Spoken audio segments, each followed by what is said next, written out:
Ossex Info David, à Boton.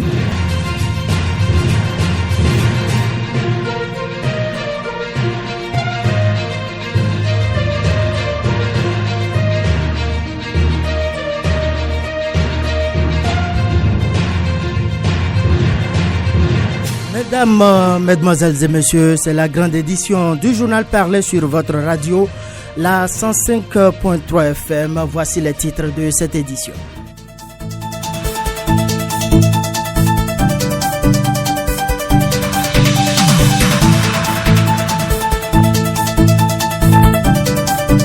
Démarrage ce mercredi 14 février 2024 du carême chez les chrétiens catholiques.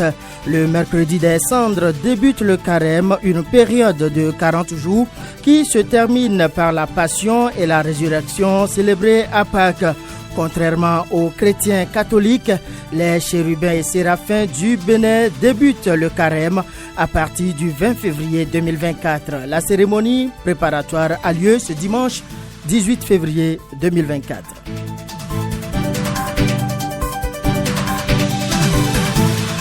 Carnet noir dans ce journal, deuil dans la presse béninoise. La journaliste béninoise Annick Ballet est décédée à Paris, en France, dans la matinée de ce mercredi 14 février 2024, des suites d'une maladie.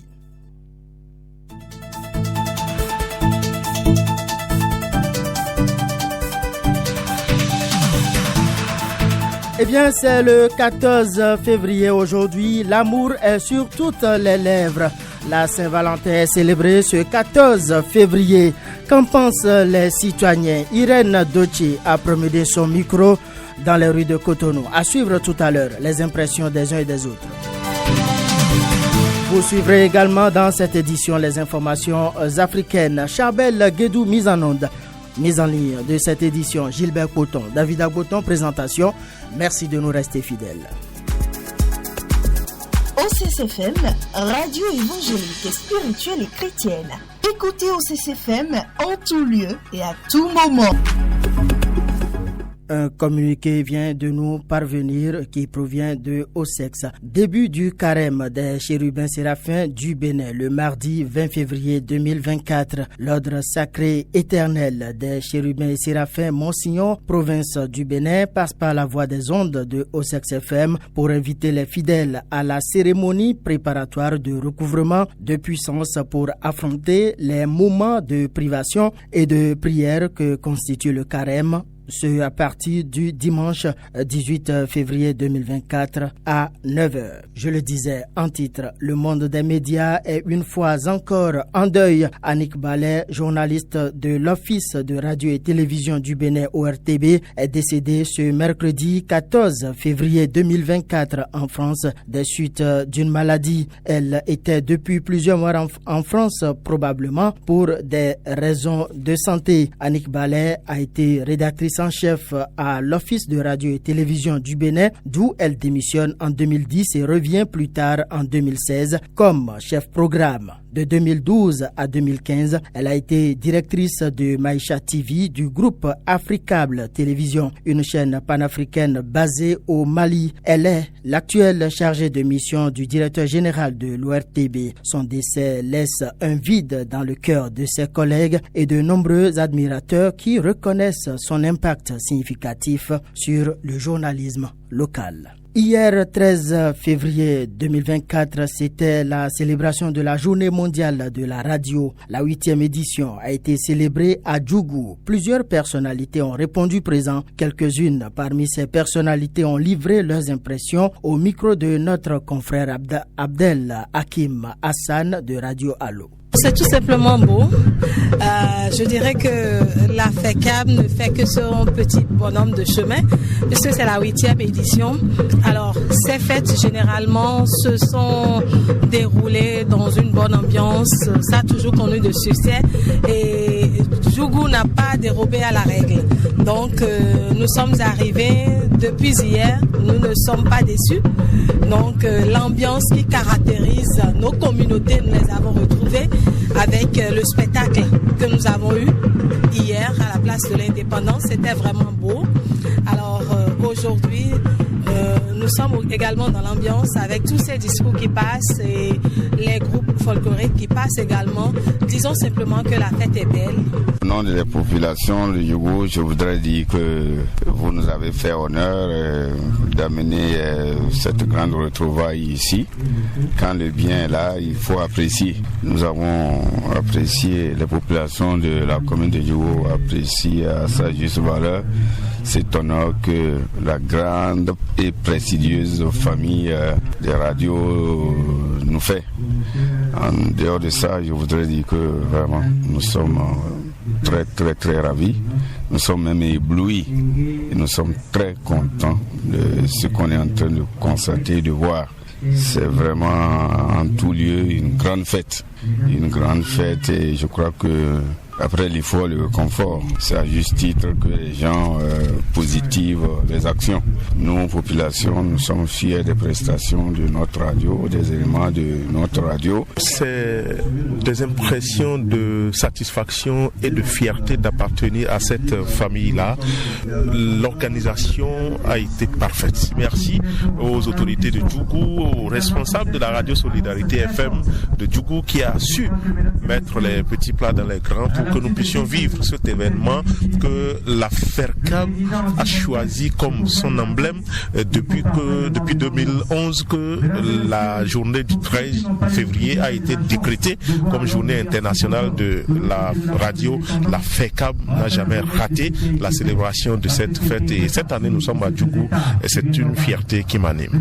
Le département de la Donga, par ma voix, est très honoré parce que vous avez pensé à cette 8e édition, la célébrer dans la commune de Djougou, précisément dans le département de la Donga.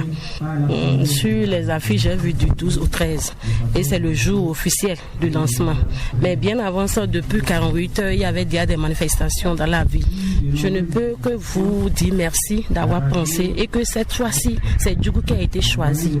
Oui, nous vous prions que ça soit ainsi de façon rotative dans d'autres départements, dans d'autres communes. Plusieurs activités ont marqué la célébration de la 8e édition de la Journée mondiale de la radio. Un match de gala a été disputé dans l'après-midi du 13 février 2024 sur la pelouse du stade Omnisport de Djougou. Il a opposé l'équipe de la Fédération des radios communautaires et assimilées du Bénin FERCAB à celle des vétérans de Portago. Une rencontre qui s'est soldée par la victoire du club des équipes périphériques de Djougou, 3-2.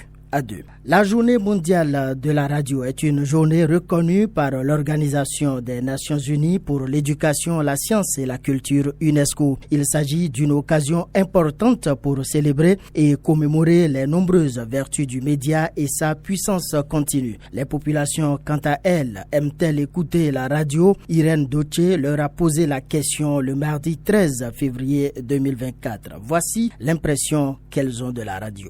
J'aimais écouter la radio depuis que j'avais 8 ans et cet amour, c'est mon père qui me l'a donné. Il y a 2 journalistes dont je décide de taire les noms ici qui m'ont donné cet amour. Mon père, il aimait l'un et moi j'aimais l'autre. Et il y avait une émission, ce sont ces 2-là qui présentaient ça. Et quand l'émission veut commencer, au niveau des génériques, grand, moi je sautais de joie et je disais que c'est tel journaliste qui va présenter, c'est tel. Et mon père aussi disait que c'est l'autre, parce que chacun de nous aimait écouter son idole, j'aurais pu dire. Et c'est là que désormais, j'ai commencé par développer mon amour envers la radio. Si la radio du papa est là et je n'allume pas ça, je ne suis du tout pas content. Oui, moi j'aime écouter la radio parce que c'est un média populaire et influent qui évolue avec la technologie. Elle permet aux auditeurs de suivre des émissions, des discussions, des nouvelles, de la musique. Oui, moi j'aime écouter la radio parce que c'est un média qui n'a pas besoin qu'on soit assis fixe à lui avant de l'écouter. Tu peux être en train de faire les travaux et être en train de suivre en même temps les informations, les actualités.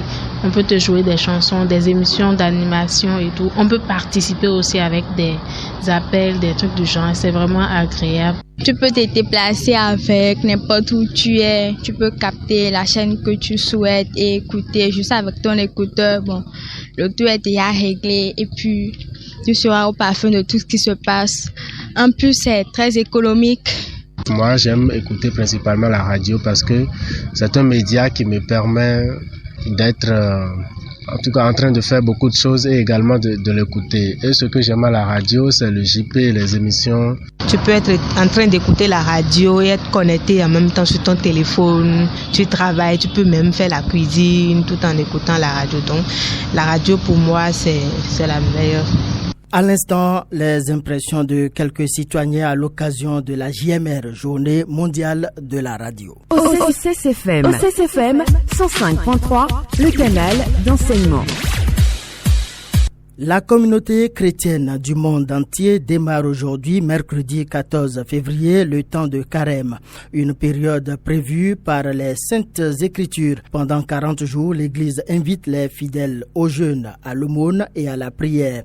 Occasion pour les fidèles de se réconcilier avec Dieu et obtenir sa clémence. Le carême démarre par le symbole des cendres imposé sur le front des fidèles, une marque de reconnaissance de Dieu sur ses enfants. Le 14 février, c'est aujourd'hui. Il est considéré dans de nombreux pays comme la fête des amoureux. Les couples en profitent pour s'échanger des mots doux et des cadeaux comme des roses rouges qui sont l'emblème de la passion. Que pensent les citoyens de la Saint-Valentin? Nous allons retrouver Irène Doche qui a recueilli l'avis de quelques personnes dans la matinée de ce mercredi 14 février 2024 à Cotonou. Suivez-les. Et pour moi, la Saint-Valentin, c'est une fête...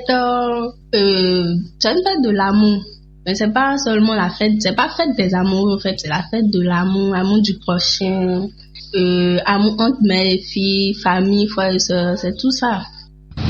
Pour moi, la Saint-Valentin ne veut rien dire. D'ailleurs, je n'ai jamais fêté cela. Pour moi, c'est un jour comme les autres.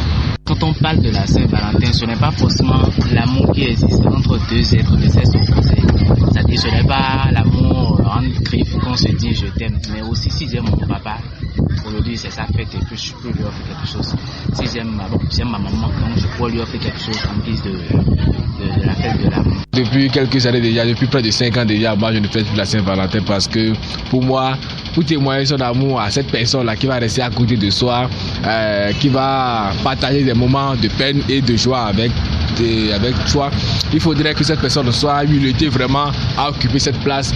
Mais si cette personne n'est pas là et n'est pas là pour le mieux, bon, pourquoi fêter la Saint-Valentin avec les gens qui ne sont pas censés rester à côté de moi pour longtemps? Mais quand même, tout de même, je témoigne l'amour à mes proches, à mes parents, tous ceux-là qui me sont chers. Le 14 février, comme on le dit si bien, c'est une journée exclusivement dédiée aux amoureux, ceux qui sont amoureux, et généralement c'est pour les couples. Mais force est de constater qu'au fil du temps, cette journée, du moins cette fête, a pris une autre allure de la chose où même les copains et copines célèbrent cette journée-là et un peu de tout. OCCFM, radio évangélique et spirituelle et chrétienne. Écoutez OCCFM en tout lieu et à tout moment. Écoutez OCCFM en tout lieu et à tout moment. Vous nous suivez sur la 105.3 FM et vous nous recevez également en direct sur notre page Facebook, YouTube, Twitter et TikTok. Merci de liker et de partager. Le Conseil des ministres s'est tenu ce mercredi 14 février 2024 sous la présidence effective du chef de l'État, Patrice Talon. Plusieurs grandes décisions sont issues du conclave gouvernemental. Il s'agit entre autres de la modification relative à la création, aux attributions et à la composition du comité de préfiguration du Musée international du Vodou, agrément au code des investissements, mission de maîtrise d'œuvres complètes dans le cadre de la mise en place des infrastructures du pôle d'excellence en ophtalmologie dans divers établissements hospitaliers. L'Office central de répression de la cybercriminalité, OCRC, à travers ses éléments, a mené une opération dans la soirée d'hier, mardi 13 février 2024 à Dekungbe, arrondissement de Godomé, commune d'Abomey-Calavi. Au cours de cette opération, 9 individus ont été interpellés pour des faits présumés de cybercriminalité et d'arnaque en ligne, selon selon le web média Le Potentiel. Poursuivis par l'OCRC, ils seront présentés au procureur spécial près la Criette. Il faut rappeler que la semaine écoulée, 7 Gaïmens ont été aussi appréhendés dans le département du Borgou, précisément à Parakou. Les informations hors de nos frontières à présent.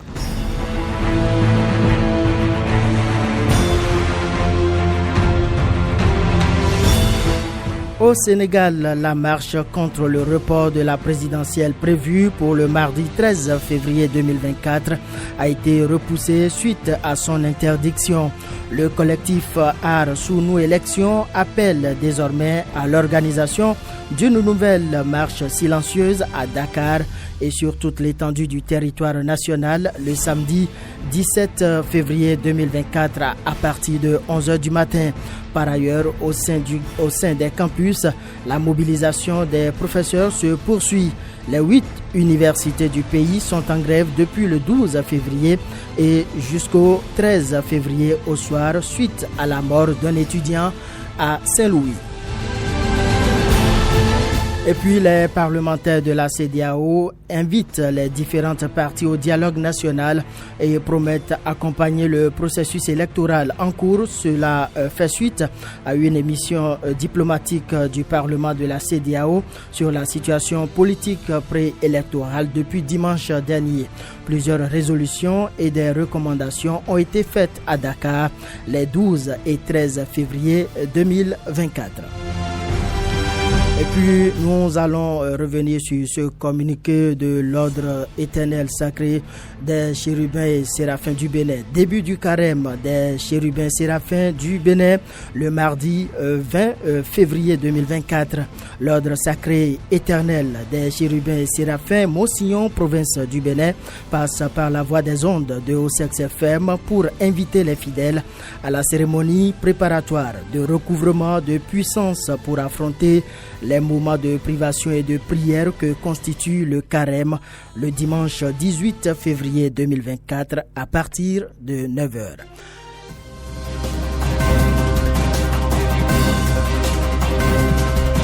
Mesdames et messieurs, ce communiqué vient mettre un terme à ce journal. Mais avant de prendre congé de vous, rappelons le sommaire. Démarrage ce mercredi 14 février 2024 du carême chez les chrétiens catholiques.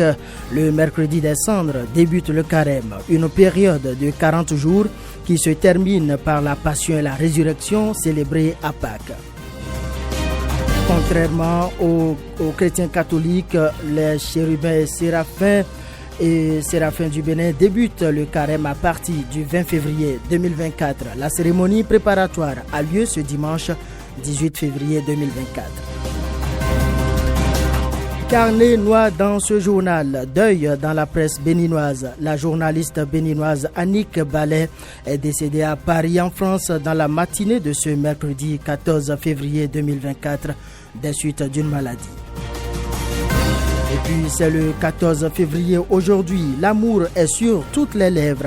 La Saint-Valentin est célébrée ce 14 février. Qu'en pensent les citoyens? Vous avez suivi quelques-uns nous donner leurs impressions. Ils étaient au micro de Irène Doche. Les informations africaines étaient également au menu de ce journal. Mise en onde, Charbel Guédou. Mise en ligne, Gilbert Coton. David Agboton, j'étais à la présentation. Mesdames et messieurs, suivez en podcast ce journal sur Facebook, YouTube, Twitter et TikTok. Merci de nous avoir suivis. À la prochaine.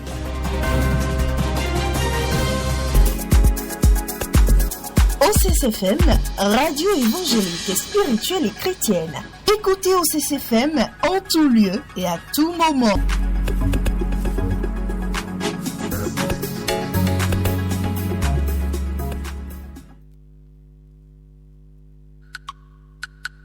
OCSFM.